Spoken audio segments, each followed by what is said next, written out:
Meus irmãos, boa noite. Então, estamos mais uma noite juntos para fazer o nosso trabalho de exposição da nossa doutrina espírita. Então, convido aos irmãos nesse momento para levarmos nosso pensamento a Deus, a Jesus, aos benfeitores espirituais, agradecendo pela oportunidade desse momento de reflexão, de estudo, pedindo amparo e proteção dos nossos benfeitores da paz e amor, para todos nós que durante esse momento possamos receber as vibrações de que necessitamos, e agradecendo mais uma vez por poder estudar o Evangelho de Jesus. Vamos então pedir permissão para iniciar o nosso trabalho na noite de hoje. Então, meus irmãos, hoje nós vamos falar do capítulo 9 do Evangelho segundo o Espiritismo.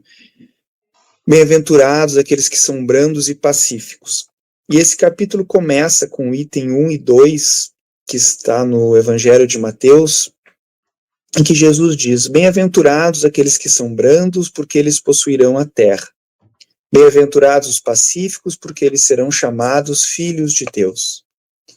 Então, quando nós refletimos sobre a questão da brandura, da paz, da mansuetude, nós pensamos que ainda no mundo temos uma ideia um pouco distorcida do valor da mansuetude, do valor da brandura.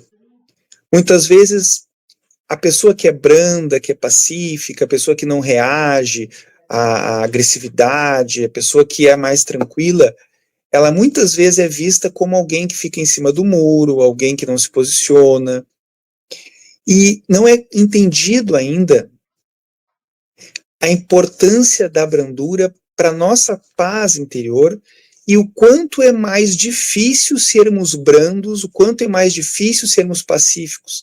A brandura ela requer uma extrema força para nos dominarmos. É uma batalha interior que nós lutamos. Quando o indivíduo consegue manter a sua paz interior, a sua brandura, isso é muito mais difícil do que nós simplesmente nos deixarmos levar frente às críticas, às agressões e reagirmos de forma intempestiva. É muito mais fácil, na maior parte das vezes, nós não nos contermos e reagirmos na mesma moeda a uma palavra mais ríspida, a uma crítica, a uma agressão, e muito mais difícil, e, portanto, muito mais meritório, esse trabalho interior de nós nos dominarmos. Esse trabalho interior de construirmos o nosso equilíbrio, para daí, de forma racional, de forma equilibrada, de forma cristã, nós reagirmos às situações que nos acontecem. E se nós formos pensar em termos da importância da paz, da brandura, nós todos desejamos a paz no nosso mundo. Nós todos gostaríamos de ter um mundo em que não há mais guerras, mais conflitos, em que as pessoas fossem cordiais umas com as outras, em que nós pudéssemos não ter a violência. Mas nos esquecemos, muitas vezes, que essa construção da paz, ela começa dentro de cada um de nós. Começa nas nossas relações interpessoais, nossas relações uns com os outros. Em uma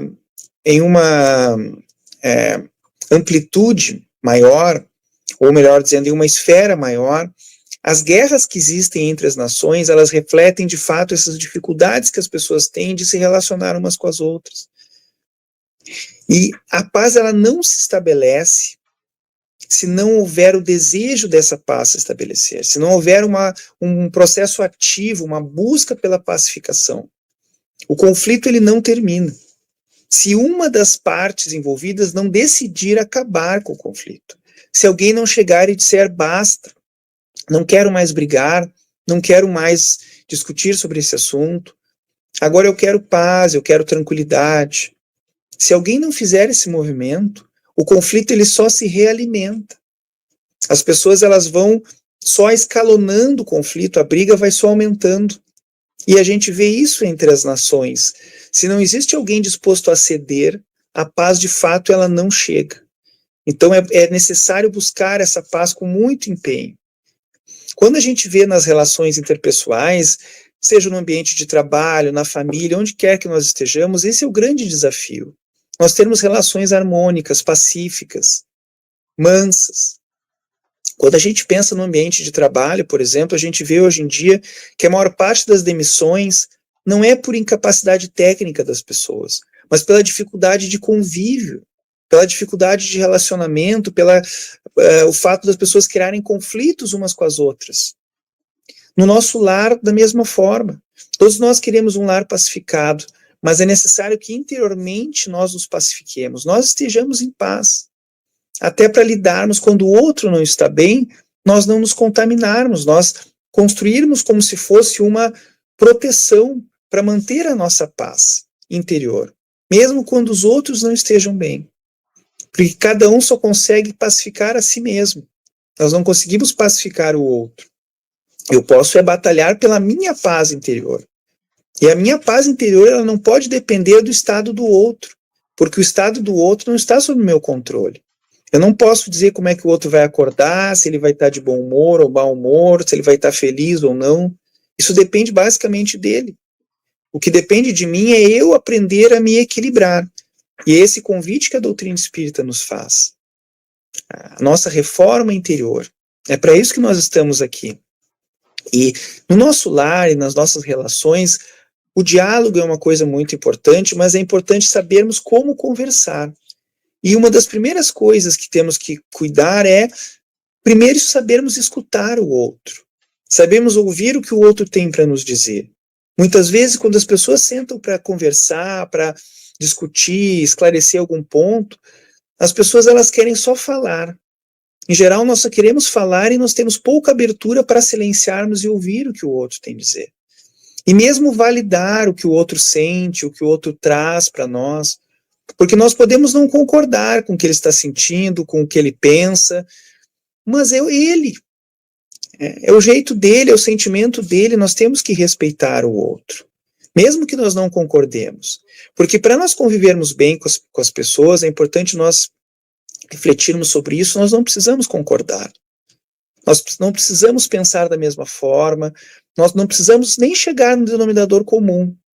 Nós podemos continuar nos amando e termos uma relação positiva, feliz, a pessoa pensando de um jeito e nós pensando de outro. Contanto que ambos queiram estar numa relação pacificada, uma relação amorosa, uma relação de carinho. Nós não precisamos estar concordando uns com os outros. Basta que nós concordemos em estarmos bem, concordemos em estar juntos, concordemos em que o nosso vínculo é mais importante, que a nossa união é mais importante que as coisas que nos separam. Isso é muito importante. Então, buscar, quando formos conversar, deixar bem claro que aquela conversa, que aquele diálogo é para resolver as questões, mas que apesar das nossas divergências, nós nos amamos profundamente. Mas o que muitas vezes acontece é que nós vamos para o diálogo, para a conversa, para ganhar do outro na conversa, para ter a última palavra, para querer fazer com que o outro aceite o nosso ponto de vista e reconheça que o dele está errado.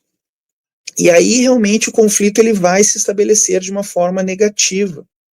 Porque nós podemos até ter a última palavra, podemos até ser aquele que ganha o conflito, mas a que custo? Ao custo, muitas vezes, de um vínculo que se quebra, ao custo, muitas vezes, de estar nos magoando e ferindo as pessoas, que são, muitas vezes, pessoas que a gente ama profundamente. Então, não adianta nada nós estarmos, muitas vezes, com a razão. É mais importante nós estarmos em paz, muitas vezes. Então, saber escutar, saber conversar de modo a não ser agressivo com o outro. A paz, ela só existe quando, ou melhor dizendo, a vitória, ela só existe quando a paz se estabelece. E essa paz sempre vem com o diálogo. E isso é o nosso grande desafio como humanidade. Aprender a educação dos nossos sentimentos. Aprender a escutar, aprender a dialogar, a conversar. Aprendermos a forma como nós vamos expressar os nossos sentimentos. Se nós estamos numa discussão e aí daqui a pouco a gente começa a se irritar, e isso é natural que aconteça, porque nós ainda somos espíritos num nível evolutivo que muitas vezes nós somos, ou melhor dizendo, né, praticamente ainda somos todos muito orgulhosos. Ainda temos o orgulho como uma chaga significativa do nosso espírito. Então a gente começa a receber críticas, comentários que a gente não concorda, a gente começa a se irritar, começa a ficar com raiva. E aí, se nós não termos uma vigilância para os nossos sentimentos, para as nossas emoções, nós podemos nos irritarmos ao ponto de passarmos a agredir o outro, verbalmente. E aquela conversa descamba, então, para algo que é improdutivo, que só vai gerar mágoas e sofrimentos. Então, nesses momentos que nós identificarmos que estamos ficando mais irritados, que a coisa está descambando para um caminho que não é o melhor coisa é nós pedirmos um tempo. Olha, vamos conversar depois sobre isso. Eu preciso primeiro me acalmar, eu preciso refletir um pouquinho. Isso é muito importante. Esse tempo ele pode ser um tempo longo, até que as pessoas estejam em condições de estabelecer um diálogo com mais harmonia, com mais tranquilidade, com mais serenidade. Nós não podemos deixar as nossas emoções tomarem conta. A nossa racionalidade ela precisa imperar para que nossas emoções possam estar em equilíbrio e para que nós não possamos não ferir o outro, não falar aquelas verdades que ferem o outro. Que na verdade, a verdade ela é, como o Chico dizia, é como um diamante, mas o diamante ele não deixa de ser uma pedra. Se nós atirarmos o diamante em alguém, ele vai ferir. Então a verdade ela é algo que nós temos que lidar com muita sabedoria. E a nossa verdade não necessariamente é a verdade. É muitas vezes o nosso ponto de vista sobre algumas situações. A maior parte das vezes é isso, é a forma como nós enxergamos. O outro enxerga de uma outra forma, que é válida assim como a nossa forma de ver as situações. E se nós não aprendermos a ter esse domínio das nossas emoções, dos nossos sentimentos, nós, espíritas, sabemos que estamos abrindo porta para a influência espiritual que deseja nos prejudicar. Porque todos nós trazemos de vidas passadas histórias de erros que nós não nos recordamos pela bênção do esquecimento. Mas todos nós cometemos erros em encarnações anteriores, nós ferimos irmãos. E alguns desses irmãos não reencarnaram, estão no plano espiritual e não nos perdoaram pelas coisas que nós fizemos. Não nos perdoaram pelos erros que muitas vezes foram graves. E esses espíritos muitas vezes nos acompanham, nos observam.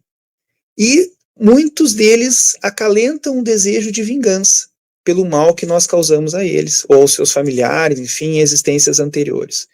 E nesses momentos em que nós começamos a discutir, em que a discussão se estabelece com as pessoas, e nós perdemos o controle da nossa emocionalidade, nós sintonizamos, nós baixamos a nossa vibração espiritual e sintonizamos com esses espíritos que desejam gerar conflito no nosso lar, no nosso ambiente de trabalho, com o objetivo de nos prejudicar no final das contas. E aí, a partir desse momento, nós vamos, através do caminho da intuição, vão surgir ideias, coisas para nós dizermos para o outro, verdades que nós vamos falar para o outro. Aí a conversa, enfim, a discussão, ela descamba por um caminho que a gente nem imaginava. A gente nem imaginava que no final a gente ia estar falando certas coisas para o outro. A gente se arrepende depois do que a gente disse. Porque muitas dessas palavras nós dissemos porque sintonizamos também com esses irmãos. A responsabilidade não é deles. A responsabilidade é sempre nossa do que a gente fala e do que a gente faz. Não é, essa ideia não é para que nós tiremos essa responsabilidade de nós, mas que nós vigiemos e eduquemos as nossas emoções. Eduquemos os nossas emoções para que, se nós identificarmos que a coisa está indo por um caminho, nós nos afastamos. Nós pedimos um tempo, nós evitamos, naquele momento, conversar sobre aquele assunto.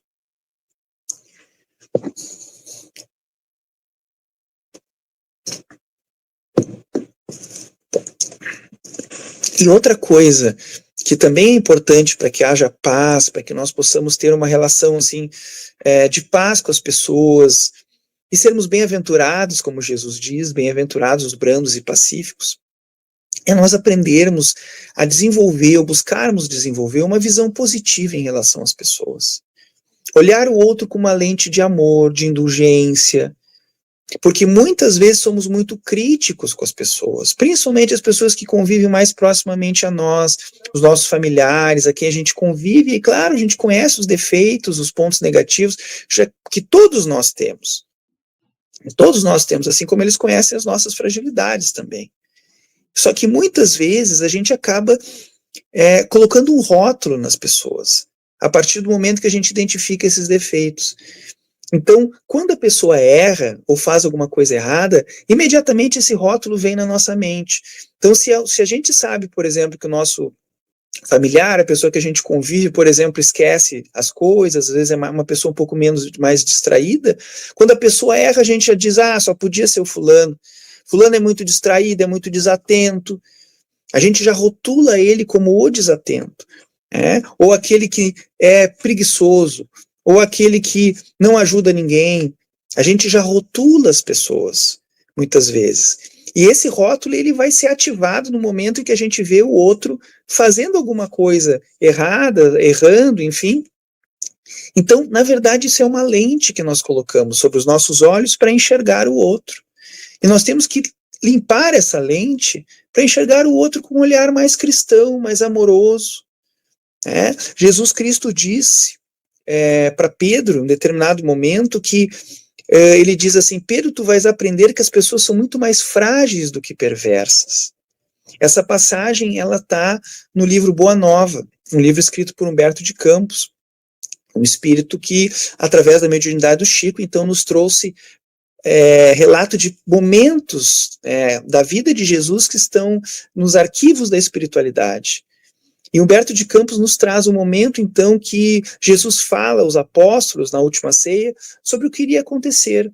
E ele diz a Pedro, também, que Pedro iria negar ele 3 vezes. Antes que o galo cantasse, Pedro iria negar Jesus 3 vezes. E o Pedro fica muito chateado, mas como que tu pensas isso de mim? Como é que eu faria isso contigo? E Simão Pedro, um apóstolo extremamente importante, um apóstolo que depois deu continuidade a essa obra de caridade, que a gente sabe através da Mansão do Caminho, o Simão Pedro, da Casa do Caminho, Simão Pedro, ele era muito crítico, ele não era muito indulgente, pelo menos inicialmente, no início da caminhada dele apostólica, ele ainda era muito crítico, e então ele não entendeu aquilo que Jesus falou. Mas Jesus disse para ele, Pedro, tu verás que as pessoas são muito mais frágeis do que perversas. Enfim, Pedro ficou, com aquela mágoa. Quando chegou o momento, então, da prisão de Jesus e da crucificação, Pedro estava ali observando de longe, e aí, de fato, vieram pessoas perguntando, mas tu não és o apóstolo, não és aquele que acompanha esse homem? Tu não conheces ele? E o Pedro, exatamente 3 vezes, como Jesus havia dito a ele, Pedro nega, não sei quem é, não conheço, nunca vi esse homem. Ele nega Jesus. E na última momento em que ele nega, o galo canta, exatamente como o Cristo falou. E aí ele se toma por um sentimento de culpa e vem na memória dele, na mente dele, aquela fala de Jesus, Pedro, vais aprender que as pessoas são muito mais frágeis do que perversas. E ele entendeu naquele momento que nós erramos muito mais por fragilidade, por medo, porque Pedro tinha medo de ser preso, tinha medo que seus familiares também fossem presos, tinha medo do que poderia acontecer caso ele assumisse, admitisse que ele conhecia Jesus. E ele levou aquele ensinamento para a vida dele. Existem outras passagens espíritas que nos contam que Simão Pedro, em alguns momentos, antes de criticar, ele dizia, não, mas eu também errei, eu neguei Jesus. Então, aquilo auxiliou ele, a compreensão da sua fragilidade, auxiliou ele a ser mais indulgente com os outros. E é isso que nós temos que buscar. Isso vai diminuir muito nosso estímulo para crítica. E, consequentemente, nós vamos se tornar pessoas mais brandas e mais pacíficas. Porque se nós formos menos críticos, isso vai, de fato, impactar nas nossas relações interpessoais. Quando nós aprendemos a olhar as pessoas com um olhar mais indulgente, nós, de fato, conseguimos não julgar e não criticar tanto. É como os pais que muitas vezes olham os filhos, às vezes o filho está irritado, mas aí o pai pensa, ele hoje não está num dia bom. Eu, na idade dele, eu também perdi a paciência com isso. Esse olhar amoroso, esse olhar que entende, que compreende, esse olhar cristão, que faz com que nós não estejamos sempre brigando uns com os outros. Que faz com que nós possamos ter relações mais pacíficas.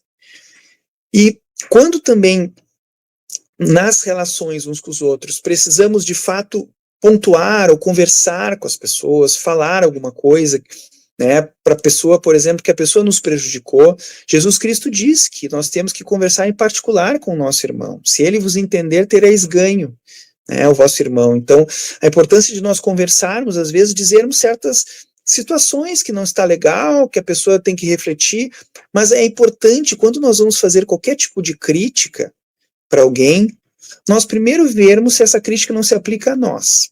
Termos essa humildade de reconhecer que, será que eu tenho condições de, será que eu sou imune a essa crítica? Mas ainda assim que nós de fato precisemos falar, nós temos que sempre fazer com o anestésico do amor. Como que nós gostaríamos de ouvir isso? Será que nós gostaríamos que isso seja falado de uma forma grosseira, intempestiva? Ou será que nós gostaríamos que isso fosse falado de uma forma pacífica, branda? A forma que nós falamos e também o momento de falar, muitas vezes é mais importante do que o que nós vamos falar. Então, sabermos a maneira de abordarmos os nossos irmãos, a maneira como nós falarmos é muito significativo, porque muitas vezes a pessoa se magoa, se fere, não pelo que a gente disse, mas pela forma como a gente falou aquilo. Então, ser brando, ser pacífico, envolve esse nosso trabalho interior, de buscarmos nos colocar no lugar do outro, a empatia, fazer ao outro o que nós gostaríamos que fizessem para nós. Será que se eu precisasse ouvir isso, eu gostaria que isso fosse dito dessa forma? Então, isso é algo que nós temos que refletir e buscarmos aperfeiçoar cada vez mais nas nossas relações. E os Espíritos nos falam nesse capítulo 9 do Evangelho que a irritação, a cólera, que é o contrário da brandura, que a irritação e a cólera ela nos faz muito mal, não só espiritualmente, como nós já comentamos, que isso abre uma porta para a influência espiritual negativa, mas também faz mal para o nosso próprio corpo físico, faz mal para a nossa saúde. Os Espíritos dizem que se nós pudéssemos afastarmos do corpo e vermos a nossa reação no momento de cólera, de explosão, ou nós teríamos medo de nós mesmos, ou nós teríamos pena do ridículo que nós estamos mostrando, se perdendo a paciência, perdendo as estribeiras uns com os outros. E quantos de nós ainda nesse momento ainda podemos ter um aumento de pressão arterial, um infarto, um acidente vascular cerebral por causa da cólera, da irritação? Podemos acelerar o nosso desencarne. Então, a importância da brandura, por isso bem-aventurados os brandos. Todos nós queremos uma vida com paz, uma vida mais serena, tranquila.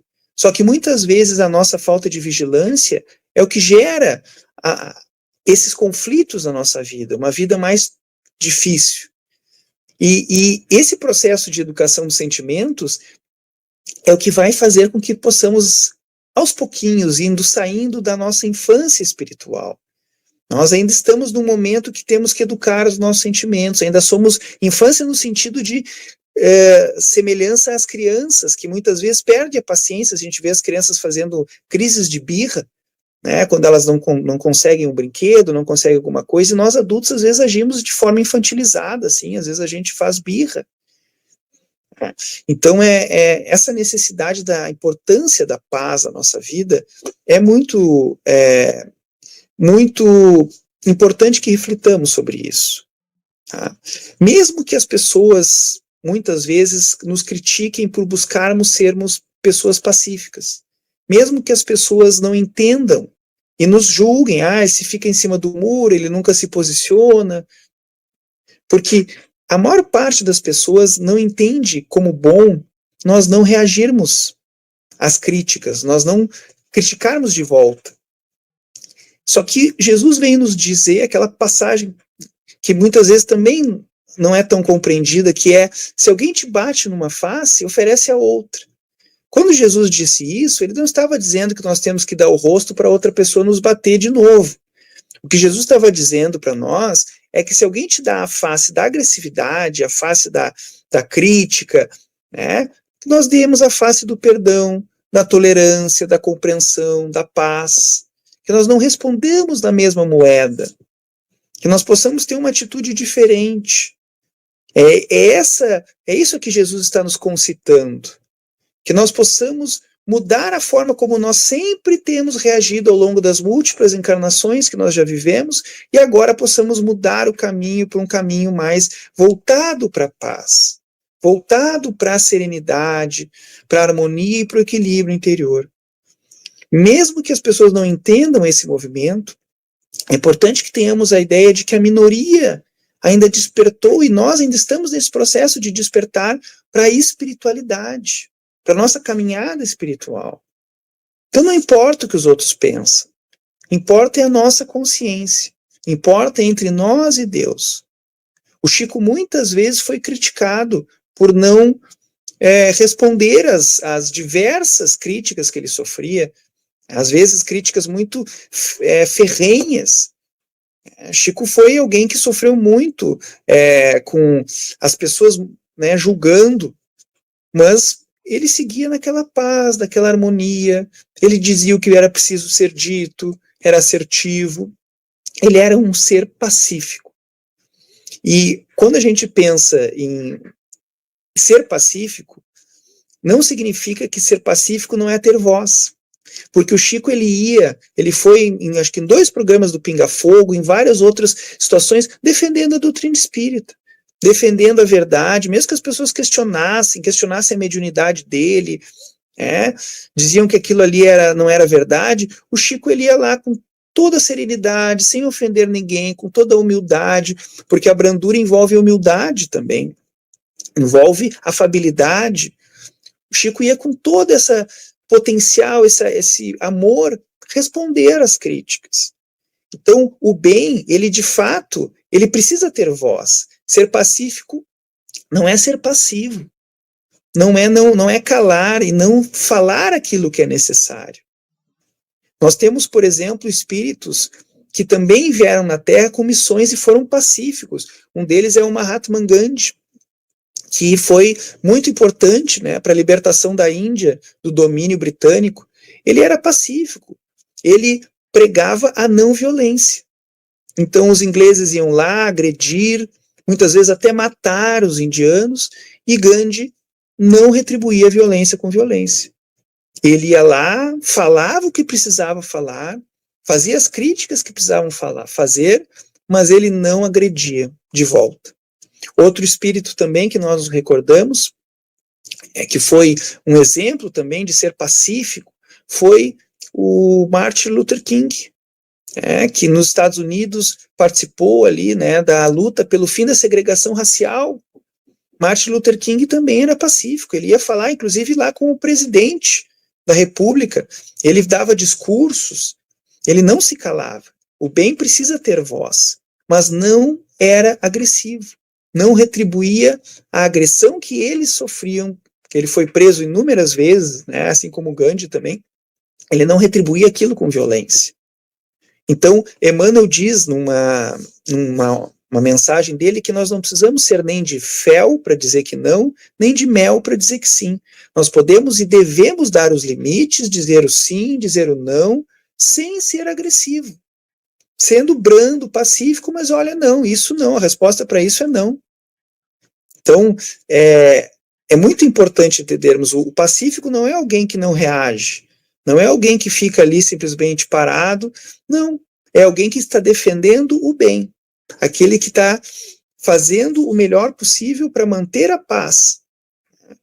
E lembramos também outra passagem do Chico, muito bacana, né? O Chico, ele era extremamente, além de pacífico, ele era brando, ele era humilde, ele era afável, ele se importava com as pessoas. Então, teve uma situação que ele dava autógrafos ali, ele escrevia nos livros que ele psicografava, as pessoas traziam os livros e ele escrevia, né? E aí as pessoas que acompanhavam o Chico viam que ele tinha muito trabalho, porque às vezes tinham filas e filas de pessoas ali trazendo esses livros, e aí o Chico tinha que escrever, passava horas e horas escrevendo. Então fizeram para o Chico um carimbo, que aí quando chegava o livro eles pensaram, não, agora o Chico só tem que carimbar, que aí tu não precisa ficar escrevendo e não te cansa tanto. Aí ele aceitou aquela ajuda, mas ele pensou, mas isso é tão impessoal, as pessoas vêm para receber uma mensagem minha, eu só vou dar um carimbo. E aí o que ele fez no final das contas? As pessoas traziam os livros, ele carimbava e assinava, escrevia uma mensagem do lado. Ou seja, no final o carimbo não ajudou, né, para diminuir o tempo que o Chico estava envolvido com aquela tarefa, mostrando assim como ele era doce, afável, amoroso com as pessoas. Então era de fato um ser pacífico e brando. Então, meus irmãos, esperamos que a nossa reflexão possa auxiliar a todos nós na nossa reforma interior, e vamos nesse momento então finalizar o nosso trabalho, elevando o nosso pensamento a Deus, a Jesus, a corrente espiritual de paz e amor, agradecendo pelas vibrações que recebemos na noite de hoje, e pedindo que não só nós aqui que estamos conectados, mas todos os irmãos que da nossa paz e amor, todos os nossos irmãos de humanidade também possam receber vibrações de muita paz, de muita brandura, de muita luz. Agradecemos pela oportunidade desse trabalho na noite de hoje e pedimos permissão então para encerrar a nossa fala. Então, meus irmãos, boa noite, fiquem com Deus, paz e amor.